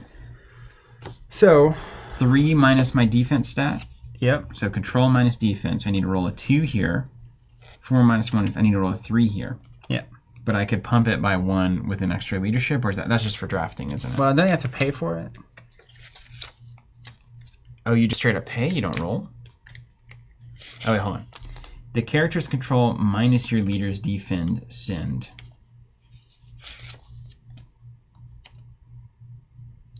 So to add a character to your combat pool, you must pay leadership equal to the character's control minus your leader's attack or defend. Yeah. So It's not even random. You don't pay it. roll. Yeah. Okay.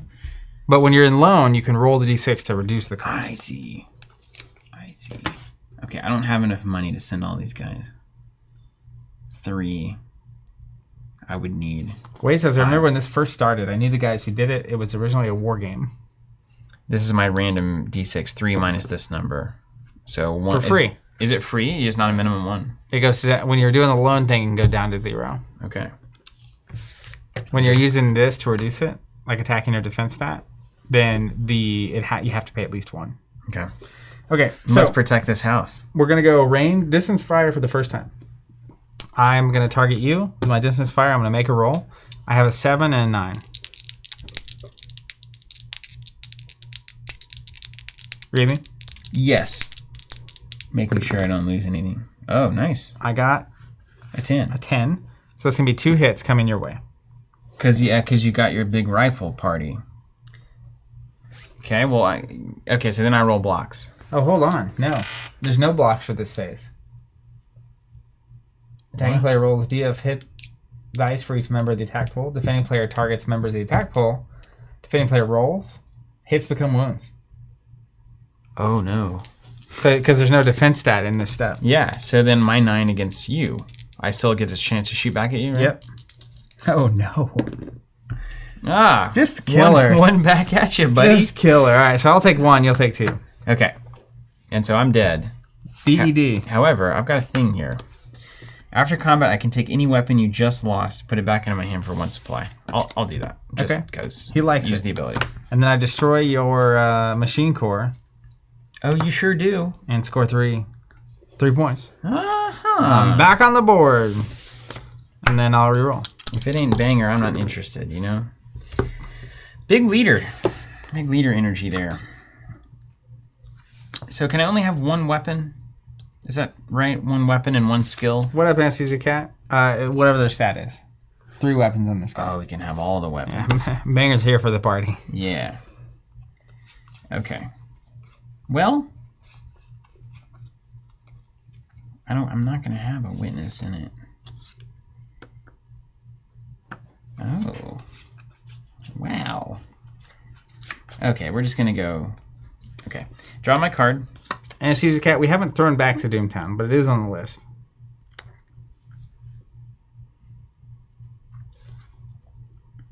This game is wild. Let's play 1 to put a Kim mask on Banger. Oh, yeah, you are. And that's gonna draw me a card.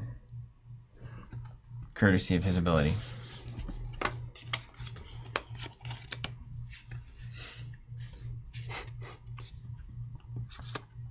Let's pay 1 to add a targeter. Get out of here. Banger stacked. Draw a card. This art on Pastor is cool. Let's put a skill on Banger. Costs me 1 leadership for Bounty Hunter. When this character is in your combat pool, gain 2 supply for every weapon-equipped combatant killed in combat.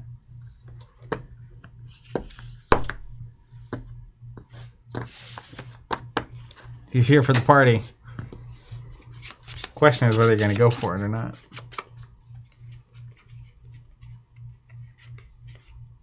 You're not recruiting anybody? No. I'm I'm going to attack. But I've already killed the sewers. Huh. Well, I don't want to get... You can attack the sewer again. Yeah, but for only 1. Well, you need 1 to get 3 to win anyway. That's bogus. Maybe 2 if you kill my character. But if I take a hit up front, that's going to be really bad for me. But if you go back to the sewers, there's not a Yeah? shot. Yeah. Yeah. Let me just see, you know. Okay. Okay. I've got information. I'm the information. Okay. There's no way to get him. Oh, that's so close to being genius. If only I had planned better. Okay. You know what? I'm feeling good about it. You've been rolling pretty hot. Let's try to get him in there. Control is 4. So I roll a d6 minus control. Could do that. Or I could not. You don't want to fail this, or what happens if you fail? You just can't do it? Yeah. Oh, that's fine. 4 minus 3 costs 1. Paid. Where are you going? We're going to the all combatants are -1 diamond, whatever that means. -1 block in CC. Is that -1 to the number or -1? It's got to be -1 total I think blocks. the roll is -1. Oh, there it is. Yeah. All right. Yeah, I'll send a lone blocker Yeah. for 2. Ugh. Gross. Okay. All right. I've got an instant thing. I'm gonna play Terrifying Scream. Banger's gonna scream here. Before the DF round, all opponents are -1 DF roll as combat. So my roll's -1. Yeah, I've got a 7 and a 9, which is really an 8 and a 10. that's correct. Yeah, fair enough. You ready for this? Yeah. Oof. That is a 10. Yikes. Two shots. So technically that's a 9, which means you hit twice. For my little -1. Yeah. Well, let's see if we can at least come back Also, at you. Right? I'm sure this is really nice and balanced. Yeah. 3. 3. Okay, 3 not being a 7 or a 9 He shot himself in the foot. is going to be a failure. Okay, well, here you go. That was fun. We played a lot of weapons, though. He got really excited. He did. And now I can play my banger. They call it a comeback. Let's go, banger. I'm going to reroll these dice. Old bang-a-tanger. All right, let's discard 2, draw 3. See what we can find. Oh, yeah, there it is. Game's basically mine. I just drew Bane. Yeah, you got it. All right. That's kind of cool. Did you draw a card every time you armed a banger with a weapon? Yeah, Yeah, that's super good. sure did. All right, so I'm gonna attempt to recruit old banger for So I need a 3. No, I need a 4. Got it. Nailed it. There he is. Then I'll send a lone combatant at your sewers. No, we'll go over here, downtown. See if this matters. No. Let's go sewers. I like that DF round. With all Yeah, pastor. you get it. Oh, I have to roll. Wait, you're going to the sewers? Yeah. Okay. No, I'm going here. I like Okay, the yeah, sewers. you like that one, yeah. I'll combatants, yeah. So 0 to send a lone combatant. And we'll blow it up. Scoring 3. You got it. On the board. He's Oh got wait, points what was everywhere. control of his thing? Oh, yeah, you got to roll for that. Control is 4. So you got to roll 4 or higher? Lower than 4. Oh. So like low control things you can't score points on. All right. So you took my morale out. All right, you scored a banger. Look at that. Suddenly he's in the lead. All right, end of round. I will go ahead and reroll. High leadership, low supply. That stands to reason. That's not bad there. Joshua, don't call it a comeback. Opponents with no armor, so that's going to be what? It's most people. Okay. Let's discard 2, draw 3. I do like that roll in the draw. Yeah. Yeah. Wow. Cool weapon. Look at this attack shield.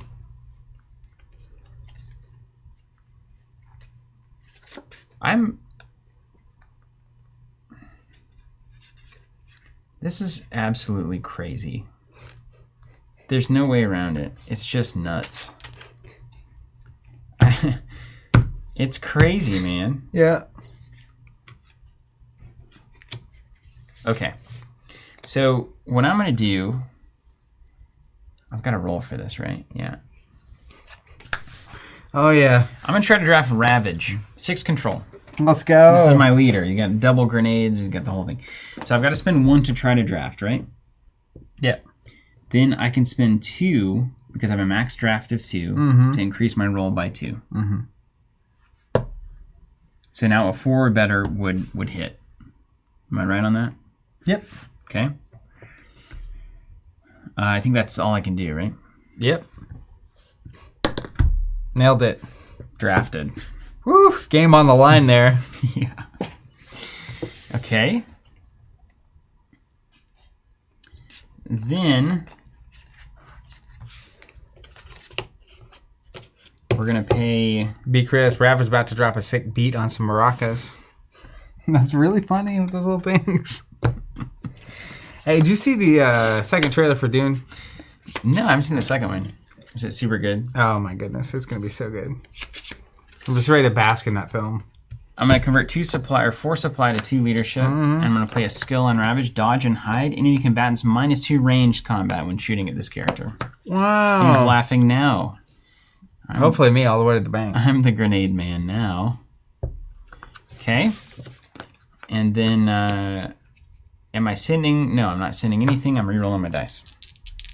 It all comes down to this.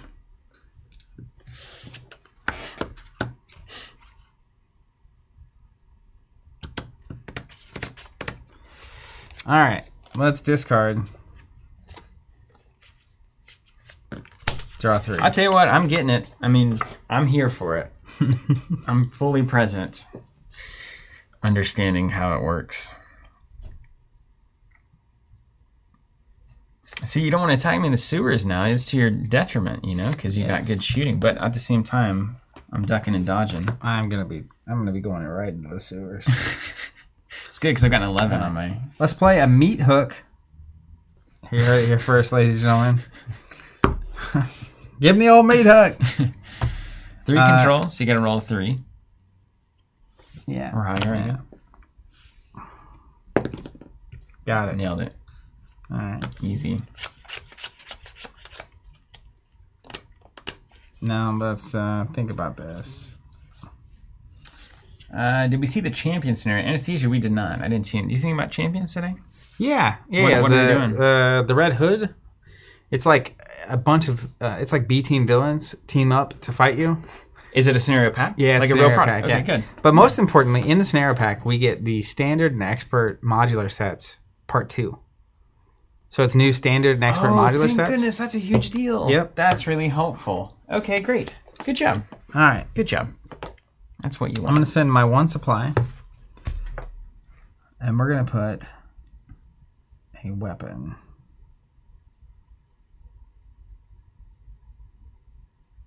Yeah, put it on banger. On banger. It's the attack shield. And it says, before each round of close combat, I can choose to exchange the numbers in my close combat hit string with the ones in my close combat block string. So he becomes less offensive. It's a shield. Oh, cool. So he can block an 8, 10, 12. Yeah, you get it. That's tight. So then I'm going to send... I have 2, 1, 2, 3. And you can always use a marker to add 1. Yeah. Don't sleep on that. We're not using our markers well enough. I'm going to send these 2. So it's both of them minus my attack stat, which is a 2. It's strong. So this costs me 2 and this costs me 1. At your sewers. Okay.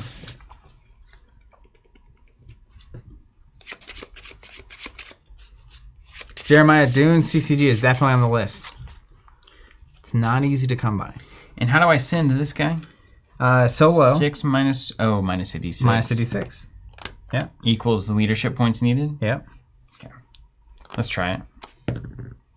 3. So I need 3 leadership points. Which you can get. Yeah, so I'm going to do... let me make sure I don't need those supplies for anything. Because markers can become 1 leadership or 1 supply, I think. So you probably want to make them... Yeah. So I'm going to use a marker. I'm going to mark that I've used that marker. That's probably not the best way to do that. Ding. Used until your next turn to add 1 leadership. And then I'll spend 3. Let's go. You got any victory cards? No. Could be the game either direction. We all know it. We all know it. No DF. No DF. All right, so I get to match the combatants. And here we go. Oh wait, we need to scoot this over. This is the big combat. Here, let's put it in front of the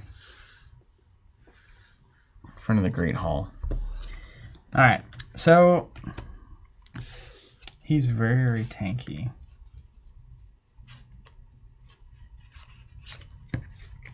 All right, we're gonna put old Banger with Meat Hook as a support. Okay. Attackers attack. All right. 8, 10, and 12. So I'm gonna opt to switch these stats. Okay, so you're going blocky. So attacks for 10. Okay. Oh, Got it. Oh, come on. Let's put one of these on there. This is a temporary. Then also old Meat Hook gets to swing. He can only ever do one though, but he's got 6, 10, 12. Look at this guy. He's real. 5. Great. At least Can he I add missed. to that? I think it's only your drafty stuff. Can I re-roll? I mean, I'm look, just kidding. not as much as you want. I'll use a focus token. You can add 1 to your supply, 1 to your leadership, or 1 to your draft roll after it's made. Nothing combat related. Right, so none there. So then you get A block. block. I block on an 8 or higher. 3. No block. Got 4 life though. That's a BP. Yeah, so I'm just going to tank that one. And then I attack you back. 6, 10, 12. 4.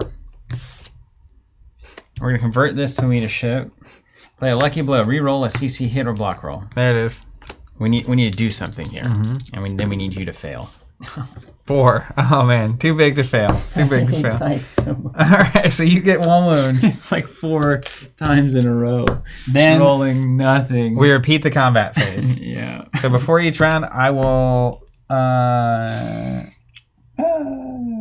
not swap this time. Okay, he's going full dads. Yeah. All right. 3. Yeah, Oh who's no! laughing Hold on, now? let me make sure I don't have anything. Who's laughing now? The I dice should've have swapped 'em. switched. All right, I missed. Then we'll go Meat Hook. This is how real combat looks. Missed. A 5. Oh, no. Here we go. It's the moment we've all been waiting for. A 7, an 8, a 7. So one hit. All right, I'll try to block. I need a 10.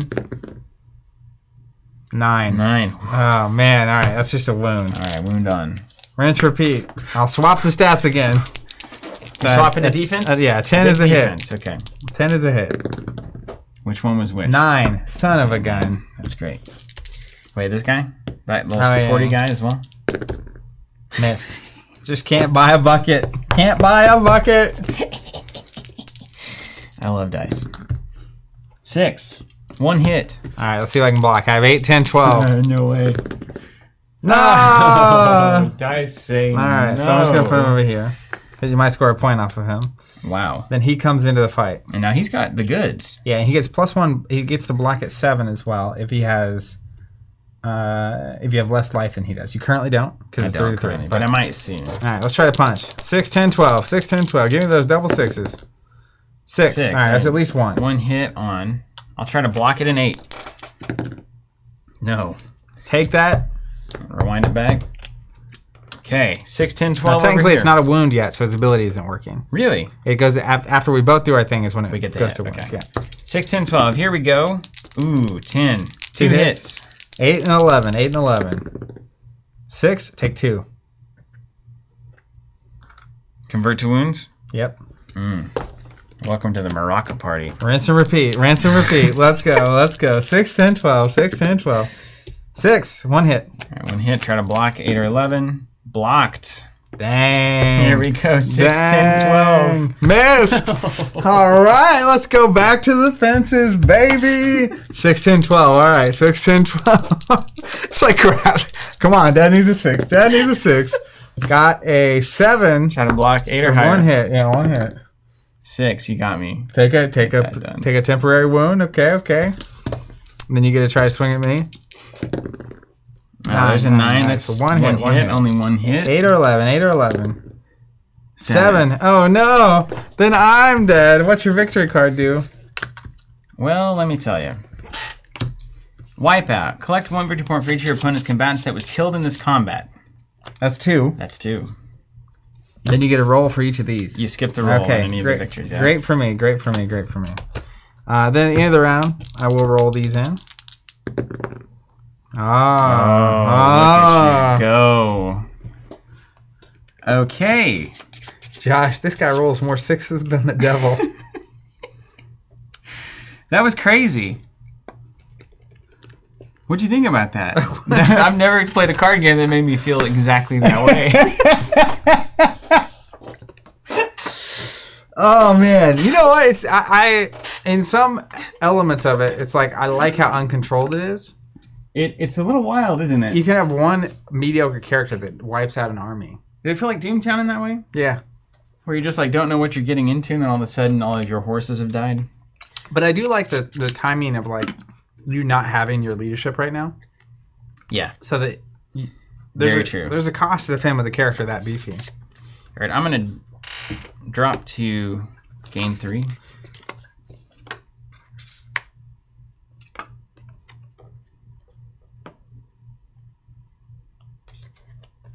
Okay. And then I have no leadership dice, so there's really nothing. I've already used my marker on your turn. So then I'm just gonna go to the reroll.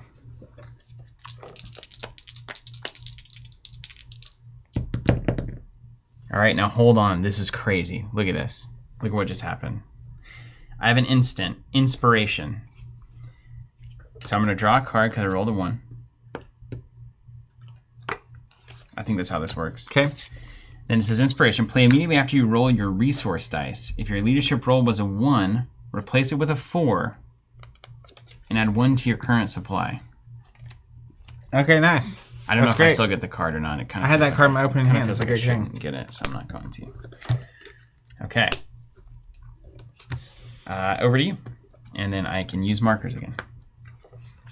All right, let's get rid of 2 and draw 3. I'm going to turn this just a tiny bit up.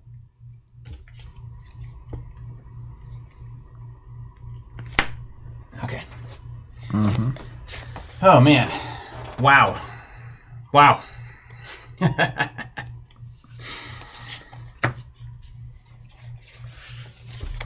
Okay. This is wild, man. I'm gonna play a weapon harness. Cost me 1 supply. I get an extra weapon slot. You're not drafting any characters. Yeah, I am. Okay.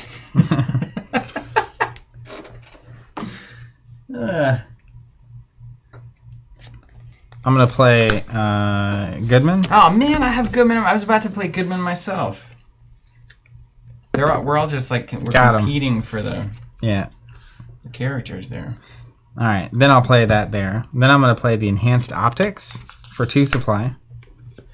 This character does not suffer any minuses to his. I want to say direct fire, but I know it's distance fire. Yeah. Hit dice or miss the DF round for any reason. He can still shoot in the sewers. Yes. Seriously, yeah. Enhanced optics. That's what that must mean, right? Yeah, it doesn't miss the DF round for any reason. And this has no DF round, so he can't miss it. Yeah, man, that's really good. Oh my gosh, that's so good. So I'm going to send in this thing. For the game. Really? If I don't block, it's over. You get 3 from sewers. I'm going to send both for 3. Well, I better figure this out. I think my best idea is to roll better. You know, that's a thing. Okay, well, I'm going to try to defend you. 2 minus 6, I need to spend 4. Spend 4. Woof. All right. All right, so I get the range round. Ravage in the sewer, you get 1 shot of range. 7 and 9 hits. Oh, and you're not at -2 from my stuff. Oh no, you just need to roll poorly. 7 or a 9 for the game. No. 6. Oh! Let me make sure I don't have any instants to fix that. Dang. You're done. All right. You're done. This is a sign. All right. Parry per combatants. Goodman's going to be the one I engage, and this will be the support roll. Okay. Yeah. Yeah. Okay, so here we go. 8-10. Dylan is usually no DF in the sewer, but there's this enhanced optics card that says you don't miss the DF round for any reason. So, all right, so you got a 8-10 on Goodman. 8-10. Wow, he's a boss at range. Why is he boss at range if he has a sword? Oh, wait. Yeah, he misses it. Yeah. I don't know. All right, 8-10. 8. 8. So one hit. 8 or 11 on the block. 7. 7.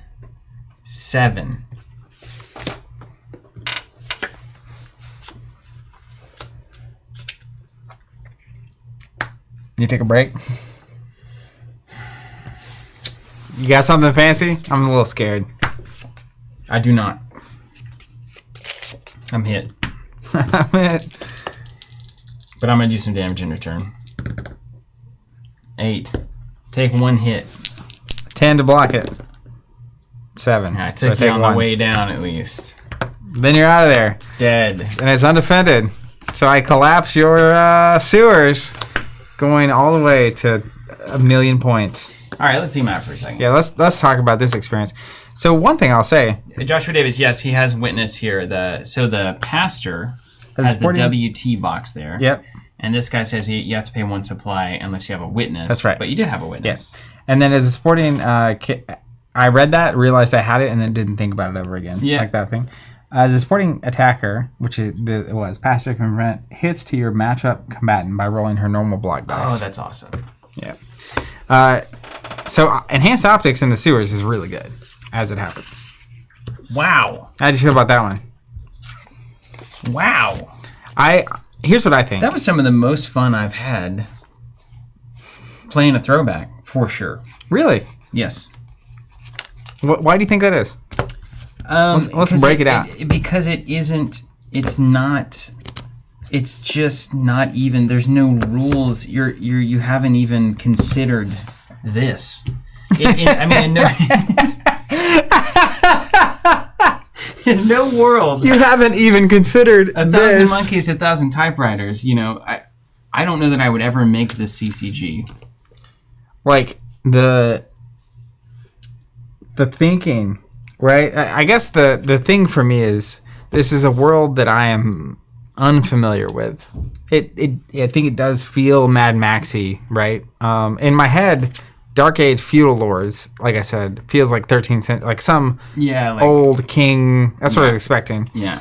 And then what we got instead was like future post-apocalyptic Mad Max. What's that video game that everyone always plays? Everyone's all excited about. There's board games about it. Anyways. Wait, what is that? Hold on. Mm-hmm. Is it a post-apocalyptic thing? Yep. There's board games about it, and it's a video game? Yep. I don't remember what that's called, though. Hold on. It's like a really popular video game. Really popular post-apocalyptic video Borderlands? game. Borderlands. Fallout? Yeah. Yeah.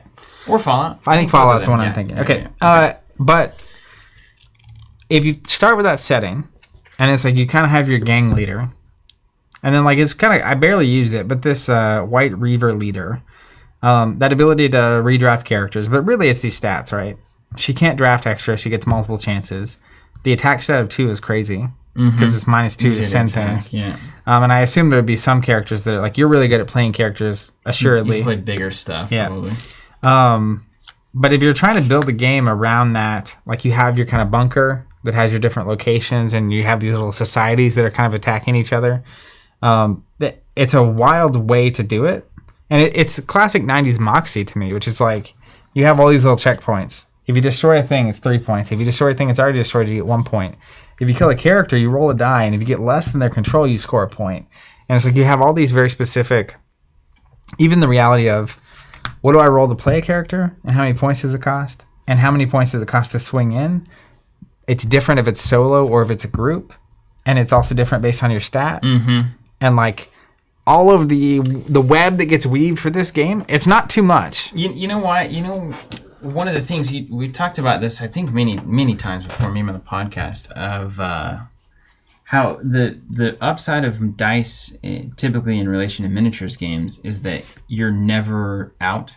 Yep. There's always a way to win, to come back from even if I have to roll 8 times in a row, it's technically possible. In a lot of grindier card games, you get in a situation where like there is no out. Like Game of Thrones, you play Game of Thrones, turn 3, you're like, I can't win. You know. Even so, like last night I was playing in our Ashes online league, and it took me a couple turns, but like it was very clear at a certain point that I was like way ahead. There's really just not too much, and there's room because you might have some weird card that does something, but like it was like very like I'm just controlling the board and doing the 3 or 4 damage around, and like it's doing its thing.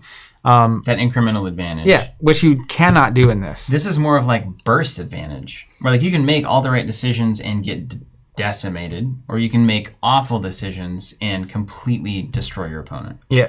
And there's some high flying kind of wrestling attitude fun to that, you know? Yeah. Like that top rope energy. You just can't count on anything. You can't count on anything. Yeah. And that kind of has some appeal sometimes. And there is a weird tempo element like in Fab where I would attack. I got on the good side of this early. Mm-hmm. You were having to use all your stuff to keep blocking me, even though you were ahead.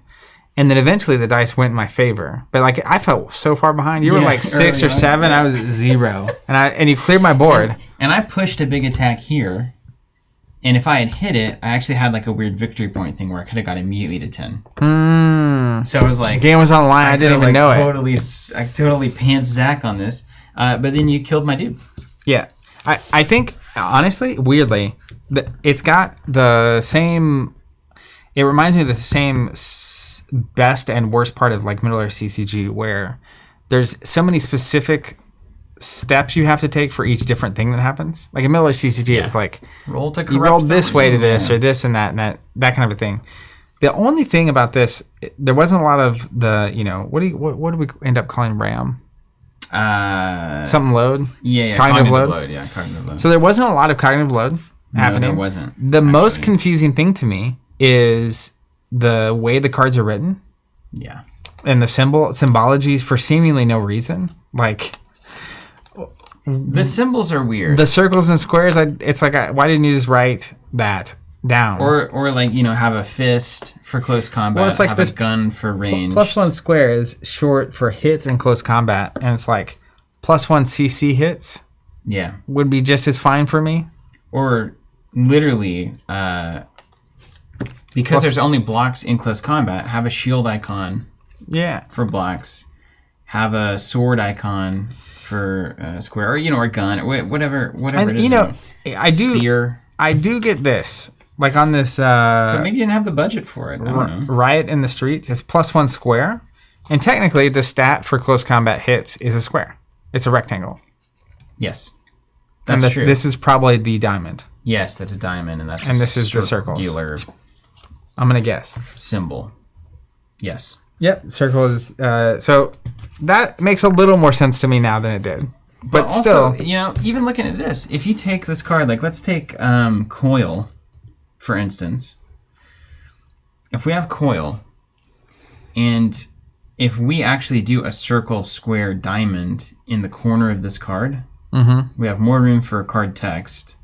But then you don't have to have a weird shape that we only just now realized was a circle, absolutely, a square, and a diamond. You know, we could have the exact symbol printed on them. I think the templating that would link it up is the main thing here. Yeah, which is like if you put the name across the top, if cores are going across the top, you could literally have those icons along the right side, and under it could say RF, CC, whatever, and then you could have the exact same symbol in the card text. Right, and you give yourself more space for the card text because these little numbers can be over on the side. Yeah, I think that's right. But that was like the most confusing part. Yeah. Otherwise, the game is actually pretty straightforward. Yeah, and there's definitely the idea that you can just play a card and it not come into play is interesting because, like, just to simplify it, it's like you can just play one character a turn.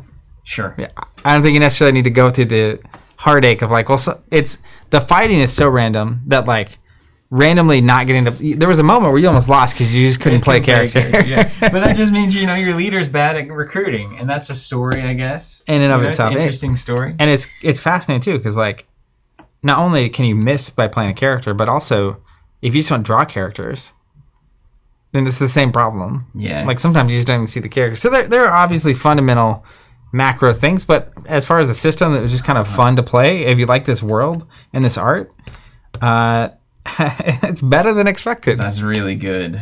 Wow. All right, Dark Age Feudal Lords. Well, hey, thanks for joining us, guys. Oh, also, the starter comes with a bonus sticker if you need to put this on your binder or something. Finally. Yeah. Dark Age Finally. sticker. Be sending those right to Jonathan.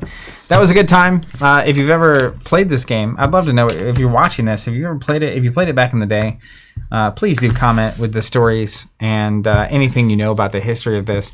This is just fascinating that this existed. Yeah. It came out and it seemingly that company disappeared. Yeah, well, it's the kind of company that would disappear. Yeah, absolutely. If you look at the game, actually. Yeah. All right, we appreciate you guys, everybody. Another one in the archive of classic games we don't want to forget. We hope you keep joining us. We'll see you next Thursday. It might be a little bit different. We're still working on the schedule. And then, do you know what the next throwback is ultimately? Like, I once think we do it? next throwback, assuming the schedule doesn't get crazy next week, is Warhammer Invasion. Warhammer Invasion. The Nice. LCG. Yep. All right. Well, we'll see you there. Thanks, everybody.